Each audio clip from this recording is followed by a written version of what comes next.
एक समय की बात है। द्वारका में भगवान श्री कृष्ण अपने महल में बैठे थे। चारों ओर सन्नाटा था, परंतु उनके मुख पर मुस्कान थी, वही दिव्य मुस्कान जो हर दुख को मिटा देती थी। अचानक उनके मन में एक अद्भुत विचार आया। उन्होंने सोचा, संसार में हर चीज में जीवन है, बस उसे महसूस करने वाला चाहिए। उसी समय उनके सारथी और मित्र दारुक उनके पास आए और बोले, प्रभु, आप इतने गहरे विचार में क्यों डूबे हैं? श्री कृष्ण मुस्कुराए और बोले, दारुक, आज मैं तुम्हें दिखाऊंगा कि भक्ति और विश्वास से पत्थर भी जीवित हो सकता है। दारुक ने आश्चर्य से कहा, प्रभु, पत्थर तो निर्जीव होता है, उसमें प्राण कैसे आ सकते हैं? कृष्ण ने शांत स्वर में कहा, जब प्रेम सच्चा हो तो पत्थर भी पिघल जाता है, और जब भक्ति सच्ची हो तो पत्थर भी बोल उठता है। वन की ओर प्रस्थान। अगले दिन श्री कृष्ण और दारुक रथ लेकर द्वारका से बाहर निकले। वे दूर एक शांत वन में पहुंचे। वहां एक पुराना मंदिर था, जिसमें वर्षों से कोई पूजा नहीं हुई थी। मंदिर के सामने एक बड़ा काला पत्थर पड़ा था। कृष्ण उस पत्थर के पास गए और धीरे से बोले, प्रिय मित्र, तू यहाँ कब से पड़ा है? दारुक हंसने लगे, प्रभु, ये पत्थर कैसे बोलेगा?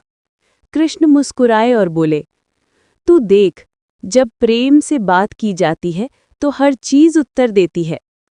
फिर श्री कृष्ण ने अपनी बांसुरी उठाई और मधुर स्वर में बजाने लगे। ज्यों-ज्यों बांसुरी की धुन गूंजती गई, हवा थम गई, पक्षी मौन हो गए और वातावरण में एक दिव्य शांति फैल गई। पत्थर का रूपांतर। कुछ ही क्षणों में वो पत्थर चमकने लगा, जैसे कोई प्रकाश उसके भीतर से फूट रहा हो। दारुक की आंखें फटी रह गई। कृष्ण ने बांसुरी रोक कर कहा, अब देखो दारुक, प्रेम की शक्ति क्या कर सकती है। धीरे धीरे पत्थर हिलने लगा और कुछ ही पलों में वो पत्थर एक सुंदर बालक में बदल गया। उसकी आंखों में चमक थी और वो श्री कृष्ण के चरणों में झुक गया। उस बालक ने कहा, प्रभु, युगों से मैं इस रूप में बंद था, आपकी कृपा से आज मुझे मुक्ति मिली। दारुक स्तब्ध थे। उन्होंने पूछा, प्रभु, ये कौन है? कृष्ण ने कहा, ये वही है जो त्रेता युग में रावण के हाथों श्रापित हुआ था। एक महात्मा के शाप से ये पत्थर बन गया था, परंतु इसके भीतर भक्ति की ज्योति कभी नहीं बुझी। आज उसी प्रेम ने इसे जीवन दिया। पत्थर की कहानी। कृष्ण ने बालक से कहा, बताओ, तुम्हें पत्थर क्यों बनाया गया था? बालक ने नम्र स्वर में कहा, प्रभु, मैं त्रेता युग में एक सेवक था। जब श्री राम वनवास गए तो मैंने अहंकार में आकर ये कहा था कि मैं तो केवल श्री राम की ही सेवा करूंगा, श्रीहरि के किसी और रूप की नहीं। एक ऋषि ने मुझे समझाया कि श्रीहरि एक ही हैं, परंतु मैंने उन्हें नहीं माना। तब उन्होंने मुझे श्राप दिया कि तू पत्थर बन जाएगा, जब तक स्वयं श्रीहरि आकर तुझे मुक्त न करें। कृष्ण मुस्कुराए और बोले, देखो, हर युग में एक ही सत्य होता है, प्रेम और विश्वास। तूने मुझे सदा स्मरण किया, इसलिए आज मैं स्वयं तुझे मुक्त करने आया हूँ। दारुक भावविभोर होकर बोले, प्रभु, ये तो करुणा की पराकाष्ठा है। भक्ति का संदेश। कृष्ण ने बालक के सिर पर हाथ रखा और बोले, अब तो द्वारका में रहकर सबको बताना कि प्रेम और भक्ति में कितनी शक्ति होती है। जो मुझे सच्चे मन से पुकारेगा, मैं अवश्य पहुंचूंगा, चाहे वो पत्थर ही क्यों ना हो।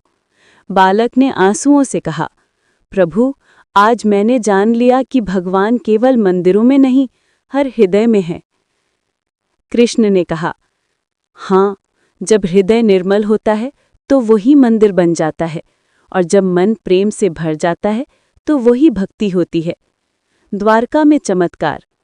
कृष्ण जब उस बालक को लेकर द्वारका लौटे तो सब लोग आश्चर्यचकित रह गए। रुक्मिणी ने पूछा, स्वामी, ये कौन है? कृष्ण ने कहा, ये भक्ति का जीवंत उदाहरण है। ये हमें सिखाने आया है कि पत्थर भी भगवान को पा सकता है अगर उसके भीतर प्रेम हो। द्वारका में उस दिन से एक नया मंदिर बनाया गया, प्रेमेश्वर मंदिर। उस मंदिर में कोई मूर्ति नहीं थी, केवल एक पत्थर का टुकड़ा रखा गया था जो उस दिव्य बालक की याद दिलाता था। लोग वहां आकर प्रणाम करते और कहते, हे कृष्ण, हमारे हृदय के पत्थर को भी अपने प्रेम से पिघला दो। कथा का सार। इस कथा से हमें ये शिक्षा मिलती है कि भगवान हर जगह हैं, बस हमें उन्हें प्रेम से पुकारना चाहिए। भक्ति कभी व्यर्थ नहीं जाती, चाहे समय लगे, परंतु उसका फल अवश्य मिलता है। जैसे श्री कृष्ण ने उस पत्थर को जीवन दिया, वैसे ही वो हमारे भीतर के कठोरपन को भी प्रेम से पिघला देते हैं। संदेश। यदि हमारे हृदय में अहंकार और क्रोध का पत्थर जम गया हो, तो उसे श्री कृष्ण के नाम की बांसुरी से पिघलाया जा सकता है, क्योंकि सच्चा भक्त वो ही है जो भगवान को हर रूप में देखे, चाहे वो मनुष्य हो, पशु हो या पत्थर।